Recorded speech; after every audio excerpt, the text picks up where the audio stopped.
السلام علیکم۔ آج کی کہانی کا عنوان ہے ظالم ساس۔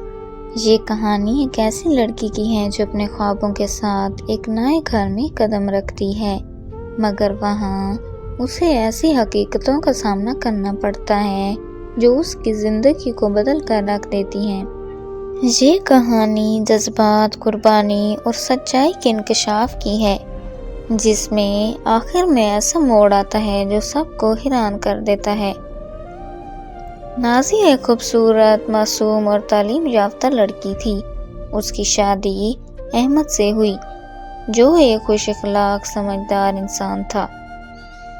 نازیہ نے خواب دیکھا تھا کہ وہ اپنے شوہر کے ساتھ ایک خوشحال زندگی گزارے گی۔ احمد کے والد کا انتقال ہو چکا تھا اور گھر میں احمد کی ماں شمیم بیگم سب کچھ سنبھالتی تھی۔ شمیم بیگم ایک سخت مزاج اور حکم چلانے والی عورت تھی۔ نازیہ نے سسرال آتے ہی محسوس کیا کہ شمیم بیگم کے چہرے پر مسکراہٹ کی بجائے سرد مہری شامل تھی۔ نازیہ کی شادی کے پہلے دن سے ہی شمیم بیگم نے اس کے ساتھ سخت رویہ اختیار کیا۔ وہ نازیہ سے معمولی بات پر ناراض ہو جاتی، اس پر جھوٹے الزامات لگاتی اور اسے نوکروں کی طرح کام کرنے پر مجبور کرتی۔ شمیم بیگم اکثر کہتی، یہ شہر کی لڑکیاں کچھ نہیں جانتی، نہ کھانا پکانا آتا ہے، نہ گھر سنبھالنا۔ نازیہ نے سوچا کہ شاید وقت کے ساتھ سب کچھ بہتر ہو جائے، لیکن حالات مزید خراب ہو گئے۔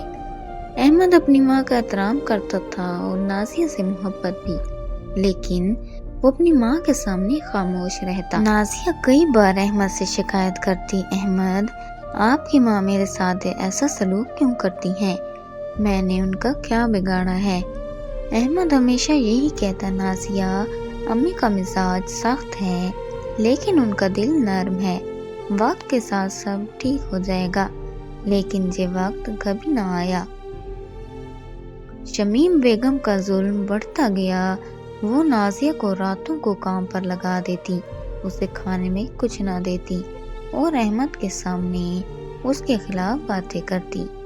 ایک دن انہوں نے نازیہ پر الزام لگایا کہ وہ احمد کے پیسے چرا کر اپنے میکے بھیجتی ہے۔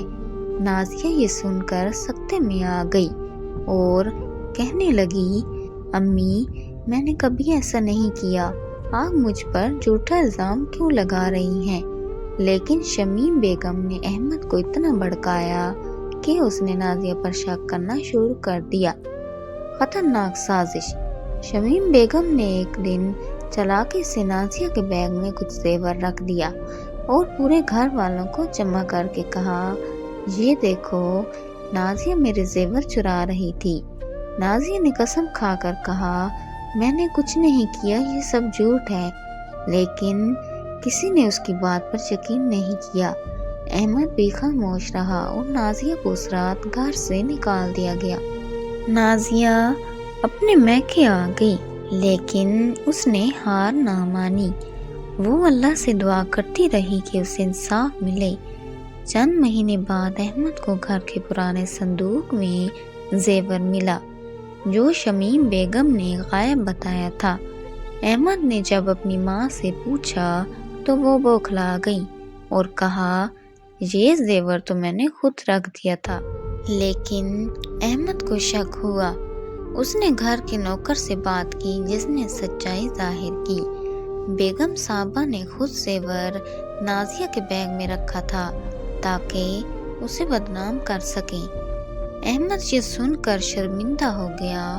اس نے فوراً سے نازیہ سے معافی مانگی اور اسے واپس گھر لے آیا۔ احمد نے اپنی ماں سے کہا، امی، آپ نے ایک معصوم لڑکی کی زندگی کو برباد کرنے کی کوشش کی ہے۔ آپ کے رویے نے میری بیوی کو ہم سے دور کر دیا۔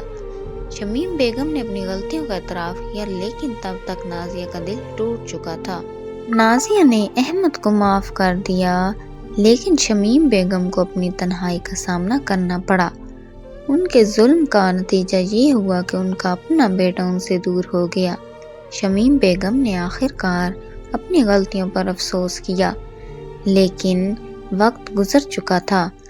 یہ کہانی ہمیں سکھاتی ہے کہ رشتے محبت، عزت اور اعتماد سے جڑتے ہیں۔ اگر آپ کسی کے ساتھ ظلم کریں گے تو وہ ظلم کبھی نہ کبھی آپ کی زندگی کو بھی متاثر کرے گا۔